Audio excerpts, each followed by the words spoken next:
Hello everyone, welcome to Kate academy plus. मैं हूं वेणुगोपाल शर्मा और मैं आपको पढ़ा रहा हूं फ्लूइड मैकेनिक्स। लास्ट वीडियोस में हमने जो बर्नौली इक्वेशन था उसका एप्लीकेशन का टॉपिक स्टार्ट किया था, जिसमें हमने वेंचुरीमीटर कवर कर लिया था। आज हम देखने वाले हैं orifice meter and pitot tube. Okay, so चलिए स्टार्ट करते हैं आज का वीडियो लेक्चर। सो चलिए देखते हैं ऑरिफिस मीटर। ऑरिफिस मीटर एक सर्कुलर प्लेट की तरह होती है जिसे हम किसी भी ट्यूब में या किसी भी पाइप में फिट कर सकते हैं। ठीक है, एक स्मॉल क्रॉस सेक्शन का पैसेज होता है। ठीक, जो ऑरिफिस मीटर है उसका जो वर्किंग का जो प्रिंसिपल है that is very similar to the venturimeter, एकदम वैसा ही होता है। बट जो ऑरिफिस है वो वेंचुरीमीटर के कंपेयर में थोड़ा चीप होता है। ठीक है, वेंचुरीमीटर का जो अरेंजमेंट है, जो उसका सेटअप है, थोड़ा कॉस्टली होता है और ऑरिफिस मीटर का जो सेटअप होता है वो थोड़ा सा सस्ता होता है। सो यहाँ पर जो वर्किंग प्रिंसिपल है और जो मेजरमेंट का तरीका है पूरा लगभग बस वही है जैसा कि वेंचुरीमीटर में था। चलिए देखते हैं जो सेटअप होता है मेजरमेंट के लिए ऑरिफिस से वो क्या होता है। ठीक है, सो एक ट्यूब हम जिसमें हमको वाटर का डिस्चार्ज रेट हमको मेजर करना है वो हम देख रहे हैं। ठीक है, इस ट्यूब में हमने एक ऑरिफिस फिट किया है। ऑरिफिस का जो डायमीटर है दैट इज स्मॉल डी और जो पाइप या ट्यूब का diameter that is capital D. ठीक है, इसमें हमने एक यू ट्यूब मैनोमीटर फिट किया है जिसमें जो मैनोमेट्रिक फ्लूइड है, मैनोमेट्रिक फ्लूइड की डेंसिटी रो एम है और जो फ्लूइड इन दी ट्यूब है उसकी डेंसिटी रो है। ओके, अब क्या होता है जब ये फ्लूइड इस ऑरिफिस से जब पास होता है तो हम देखते हैं जो फ्लूइड के पार्टिकल्स हैं, ठीक है, वो डाउन स्ट्रीम साइड में, ठीक है, डाउन स्ट्रीम साइड में कन्वर्ज हो जाते हैं आपस में। जो उनकी पाथ लाइन है वो कुछ इस तरह से होती है कि जो पार्टिकल्स है वो एक दूसरे के पास आते हैं, तो वहां पर एक हमको मिनिमम क्रॉस सेक्शन वाला जोन मिलता है जिसमें जो फ्लूइड का जो फ्लो है उसका मिनिमम क्रॉस सेक्शन हमको मिलता है। ये जो मिनिमम क्रॉस सेक्शन है that is called vena contracta. This is vena contracta. Okay, so ये वेना कॉन्ट्रैक्टा की जो पोजीशन है ये हमको पता नहीं होती एग्जैक्टली कहाँ होगी। तो हम क्या करते हैं, अलग अलग लोकेशंस पर इस प्रोसेस को रिपीट कर करके अलग अलग फ्लो रेट पे हम लोग इसको रिपीट कर करके इस वेना कॉन्ट्रैक्ट की अप्रॉक्स वैल्यू हम कि कहाँ पर इसकी पोजीशन होगी वो हम फाइंड आउट करते हैं। ठीक है, सो हमने ये इस पर्टिकुलर कंडीशन में माना कि इस सेक्शन नंबर 2 पर जो है वो हमको वेना कॉन्ट्रैक्टा मिल रहा है। ठीक, सो सेक्शन नंबर 1 और सेक्शन नंबर 2 के बीच में हमने एक यूट्यूब मैनोमीटर फिट कर दिया। अब इन जनरल जो एक्सपेरिमेंट्स से हमारे पास जो रिजल्ट्स हैं उसके हिसाब से जो सेक्शन 1 है वो ऑरिफिस जहां पर फिट होगा उससे 1.5 to 2 times of the diameter, 1.5 to 2 times of the diameter of tube, इस डिस्टेंस पर हम अप्रॉक्स उसको फिट करेंगे सेक्शन नंबर 1 को। ठीक है, that is the left limb of manometer. जो राइट लिम्ब ऑफ मैनोमीटर है उसको हम लोग 0.5 टाइम्स ऑफ स्मॉल डी इस पे हम लोग फिट करेंगे। ठीक है, small D is the diameter of orifice. साथ ही साथ हम जानते हैं जो स्मॉल डी है that is 1/2 of capital D, तो इसको हम लोग लिख सकते हैं कि ये डिस्टेंस आपका हो जाएगा 1/4 टाइम्स ऑफ डी और we can say 0.25 times of D. इस डिस्टेंस पे सेक्शन नंबर 2 हमको मिलता है। तो ये जो है पूरा ऑरिफिस का सेटअप है। ऑरिफिस का जो यूज है, use of orifice is to measure discharge. Okay, discharge, that is the flow rate, that is flow rate. Okay, so this is the application of orifice. तो अब हम लोग जो ऑरिफिस मीटर है उसके लिए डिस्चार्ज निकालने का फॉर्मूला डिराइव करने वाले हैं। ओके, सो फॉर्मूला डिराइव करने के लिए हम यूज करेंगे बर्नौलीज इक्वेशन। सो हम बर्नौली इक्वेशन लगाते हैं सेक्शन नंबर 1 और सेक्शन नंबर 2 के बीच में। सेक्शन नंबर 1 और 2 के बीच में बर्नौली इक्वेशन लिखेंगे P1 by rho G plus V1 square by 2G plus Z1 is equal to P2 by rho G plus V2 square by 2G plus Z2। Okay, इसको P1 by rho G plus Z1 और P2 by rho G plus Z2 को इस तरफ ले जाते हैं तो हो जाएगा P1 by rho G plus Z1 minus P2 by rho G plus Z2 is equal to V2 square by 2G, V2 square by 2G minus V1 square by 2G। Okay हम जानते हैं इस टर्म को हम last video में भी देख चुके हैं, P1 by rho g plus Z1 that is the piezometric head. This is piezometric head. Okay, and this is the kinetic head. तो इसको मैं लिख सकता हूं piezometric head that is H1 star. So this is P1 by rho g plus Z1. So P1 by rho g plus Z1 हो जाएगा आपका section number 1 पे piezometric head और P2 by rho g plus Z2 हो जाएगा section number 2 पे piezometric head. So that will be H1 star minus H2 star is equal to V2 square by 2g minus V1 square by 2g. Okay, now this is the differential head और piezometric differential head. इसको मैं H लिख सकता हूं, differential head. Okay, so H star is the piezometric differential head और simply the differential head. तो यहां से मैं इसको इक्वेशन लिख सकता हूं H star is equal to V2 square minus V1 square by 2g.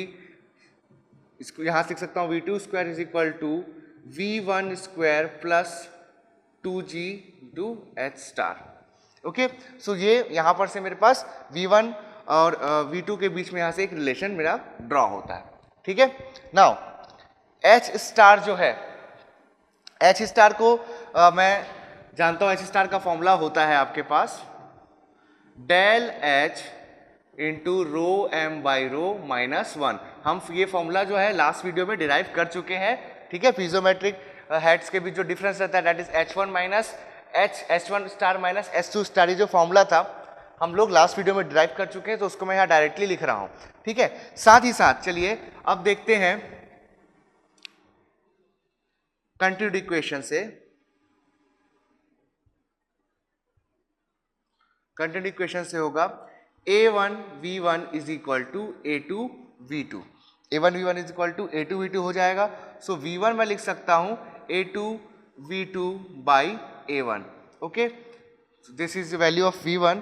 सो यहां से V2 स्क्वायर, लेट अस से this is equation number 1. So from equation 1 V2 square हो जाएगा आपका A2 square V2 square by A1 square plus 2g H star. Okay, now जो vena contracta है यहां पर आपका, ठीक है, इस यहां पर हमने सेक्शन लिया है सेक्शन नंबर 2. लेट अस से जो ऑरिफिस है, ऑरिफिस का क्रॉस सेक्शन एरिया है AO. Okay, so AO is equal to area of cross section of orifice. ठीक है, सो CC को मैं बोलता हूं coefficient of contraction. Coefficient of contraction. अब कॉन्ट्रैक्ट हुआ है, जो वेना कॉन्ट्रैक्ट है वहां पर जो क्रॉस सेक्शन है दैट इज A2. ठीक है, A2 will be less than AO. AO is the area of orifice. मैंने बताया कि जो डाउन स्ट्रीम साइड होता है ऑरिफिस के बाद का जो साइड होता है और that is down stream side, उस तरफ जो पाथ लाइंस होती हैं, जो पाथ लाइंस है वो आपस में कन्वर्ज होती हैं, तो एक मिनिमम क्रॉस सेक्शन का जोन मिलता है जिसको हम वेना कॉन्ट्रैक्टा बोलते हैं. तो वेना कॉन्ट्रैक्टा का एरिया है आपका A2 that is less than that of the orifice. So A2 upon AO बनता है आपका कोफिशिएंट ऑफ कॉन्ट्रैक्शन. ओके, ये आपका कोफिशिएंट ऑफ कॉन्ट्रैक्शन बनता है. नाउ A2 को यहां से लिख सकता हूं मैं CC into AO. CC into AO. हमारे पास V1 की वैल्यू आई थी कंटिन्यूड इक्वेशन से. लेट अस से this is equation number 2. Okay, this is equation number 3 and this is equation number 4. Okay, now equation number 2 and 4 से from equation 2 and 4 मैं लिख सकता हूं V1 is equal to CC AO V2 by A1. This will be the value of V1 in terms of coefficient of contraction. Now जो V1 की value है उसको मैं इक्वेशन नंबर 1 में पुट करता हूं तो मुझे V2 की वैल्यू मिलेगी. So V2 will be equal to root over of V1 square यानी कि C square into AO square into V2 square upon A1 square plus 2GH star. Okay, so this will be the value of velocity at the Vena contracta। ठीक है, तो हमारे पास V2 की value आई root over 2GH star plus CC square into AO square into V2 square by A1 square, ये हमारे पास V2 की वैल्यू आई। इसको सिंप्लीफाई करेंगे तो फाइनली हमारे पास जो मेन यूजफुल फॉर्मूला है V2 का वो आएगा V2 equal to root over 2GH star upon 1 minus AO upon A1 whole square into CC square. यहाँ पर याद रखना है कि H स्टार हमारे पास नोन है, that is H star equal to del H into rho M by rho minus 1, ये हमारे पास है यहाँ पर। ठीक है, नाउ जब हमारे पास V2 आ जाता है तब हम V2 से डिस्चार्ज निकाल सकते हैं। ठीक है, डिस्चार्ज हो जाएगा Q is equal to A2 into V2। ठीक है, इसको जब हम सॉल्व करेंगे, करंट इक्वेशन को सॉल्व करेंगे तो हमको डिस्चार्ज की वैल्यू मिल जाएगी। ठीक है, लेकिन जो कोफिशिएंट ऑफ कॉन्ट्रैक्शन है वो उतना इन जनरल यूज नहीं होता है, तो कोफिशिएंट ऑफ कॉन्ट्रैक्शन की जगह हम जो हमारा कन्वेंशनली हम कोफिशिएंट ऑफ डिस्चार्ज यूज करते थे वेंचुरी मीटर में, ठीक वैसे ही इस फॉर्मूला को जो आने वाला फॉर्मूला है डिस्चार्ज का, उसको हम लोग कोफिशिएंट ऑफ डिस्चार्ज के टर्म में लाना चाहेंगे। सो उसके लिए हम कोफिशिएंट ऑफ कॉन्ट्रैक्शन को और कोफिशिएंट ऑफ डिस्चार्ज के टर्म में कन्वर्ट करेंगे। तो coefficient of contraction coefficient of discharge के बीच में रिलेशन ये है, इसको आपको याद रखना है, CC equal to CD into root over 1 minus AO by A1 whole square into CC square upon root over 1 minus AO by A1 whole square. So this is the formula और the relation between CC and CD। यहाँ से आप CD की value निकाल सकते हो। ठीक है, नाउ फाइनली जो हम फॉर्मूला यूज करने वाले ऑरिफिस के लिए, ये आपको ये बहुत ही इंपॉर्टेंट फॉर्मूला है ऑरिफिस का। ठीक है, सो ये फॉर्मूला होता है हमेशा CD के टर्म में, इसमें CC का कोई भी टर्म नहीं आएगा, ये याद रखना है। ठीक है, तो डिस्चार्ज का फॉर्मूला होता है आपका Q is equal to CD into A1 into AO upon root over A1 square minus AO square into root over 2GH star. ठीक है, इस फॉर्मूले में हम जब ध्यान देंगे तो देखेंगे कि यहाँ पर A2 का टर्म नहीं है। जैसे कि मैंने बताया कि वेना कॉन्ट्रैक्टा कहाँ होगा और उसकी एग्जैक्ट जो साइज और उसका लोकेशन है वो क्या होगा हम नहीं जान सकते। दैट्स वाई जो डिस्चार्ज का फॉर्मूला होता है वो ऑरिफिस के क्रॉस सेक्शन एरिया AO के टर्म में होता है, ना कि A2 के टर्म में। ठीक है, यहाँ पर H स्टार हमको नोन है। हाँ, और दूसरी बात यह है कि हम H स्टार को स्पेसिफिक ग्रेविटी के टर्म्स में भी लिख सकते हैं, where H star is equal to del H into specific gravity of manometric fluid upon specific gravity of the fluid in pipe minus 1। ये तब का केस है जब मैनोमेट्रिक फ्लूइड की डेंसिटी या कह लूँ specific gravity of manometric fluid ज्यादा है that of the liquid in pipe. Okay, अगर उल्टा है यानी कि मैनोमेट्रिक फ्लूइड की डेंसिटी कम है density of fluid in pipe से, तो H स्टार का फॉर्मूला हम देख चुके हैं, ये होता है 1 minus rho M by rho, और in terms of specific gravity I can write 1 minus SG of manometric fluid minus upon SG of fluid in pipe. So this is the complete derivation and the relevant formulas for the orifice. तो अब चलिए एक question देखते हैं हम orifice metre के ऊपर। हमारे पास क्वेश्चन है, an orifice meter with orifice diameter of 15 centimetre and pipe diameter of 30 centimetre, the differential manometer gives a reading of 50 centimetre of mercury. Okay, find the rate of flow of oil, specific gravity is equal to 0.9 if coefficient of discharge is equal to 0.64। Okay, सो आपको flow rate निकालना है orifice के लिए, direct formula based question है। ठीक है, तो चलिए इसे सॉल्व करते हैं। सो हम जानते हैं कि किसी ऑरिफिस मीटर के लिए जो डिस्चार्ज का फॉर्मूला होता है, Q का जो फॉर्मूला होता है, that is equal to CD into A1 into AO by root over A1 square minus AO square into root over 2GH star. ठीक है, अब देखिए हमको क्वेश्चन में गिवन है कि जो CD है that is coefficient of discharge is 0.64, हमको दिया है जो डायमीटर ऑफ पाइप है, देखिए डायमीटर ऑफ पाइप है 30 सेंटीमीटर, A1 होता है A1 जो होता है that is the cross section of pipe और AO जो होता है that is the cross section area of orifice. Okay, so हमको पाइप का डायमीटर दे दिया है तो A1 हो जाएगा यहाँ से π/4 into diameter of pipe that is 30 square. Similarly जो एरिया ऑफ ऑरिफिस है AO जो है that will be π/4 into the diameter of orifice that is 15 centimetre square. Okay, ठीक, ये हो जाएगा। अब ये सारी वैल्यूज हम कैलकुलेट कर सकते हैं directly. This will also be π/4 30 square whole square, this will be π/4 15 square whole square. अब एच स्टार की वैल्यू देखेंगे, हमको बोला है जो मैनोमीटर का जो रीडिंग है आपका, ठीक है, मैनोमेट्रिक फ्लूइड जो है हमको क्वेश्चन ने बोला है मरकरी है।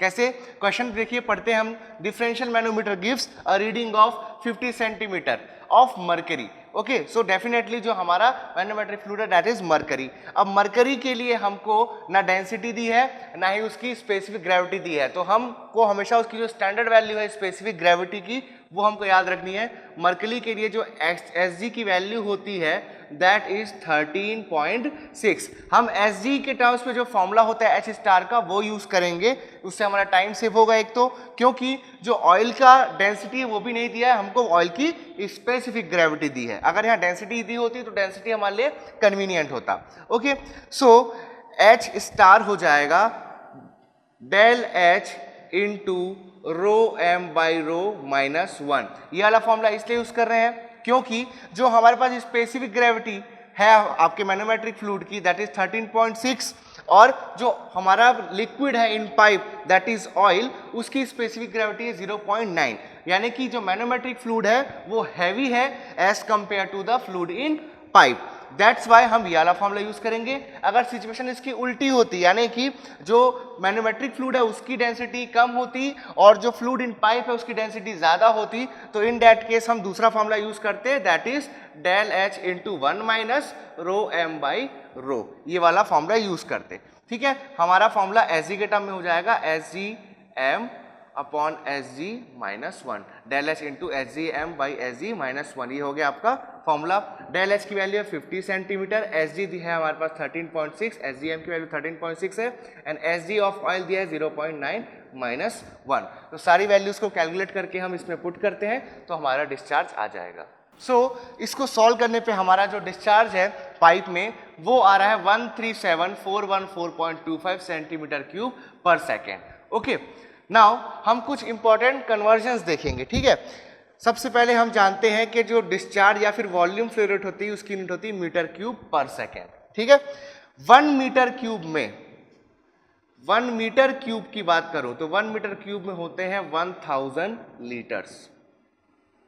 ठीक है, 1 मीटर क्यूब में होते हैं 1000 लीटर्स। बहुत इंपॉर्टेंट कन्वर्जन्स हैं। ठीक है, अब हम जानते हैं 1 मीटर क्यूब को मैं लिख सकता हूं 10⁶ centimetre cube. Okay, so 10⁶ centimetre cube will be equal to 1000 litres और आई कैन राइट 10⁻³ लीटर्स। ठीक, तो इस यहां से आ जाएगा 1000 centimetre cube is equal to 1 litre. तो अगर हमको सेंटीमीटर क्यूब को अगर 1 लीटर में कन्वर्ट करना होगा तो हम 1000 से डिवाइड करेंगे। सिमिलरली अगर हमको 1 लीटर को अगर 1 मीटर क्यूब में चेंज करना होगा तो हम 1000 से डिवाइड करेंगे। यानी कि देखिए यहां से 1 लीटर इज इक्वल टू हो जाएगा 1/1000 मीटर क्यूब।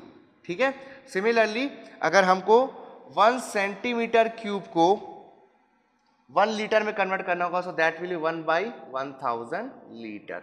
सो ये जो है हमारे वॉल्यूम्स के जो कुछ जनरल यूनिट्स हैं उनके आपस में कन्वर्जेंस हैं।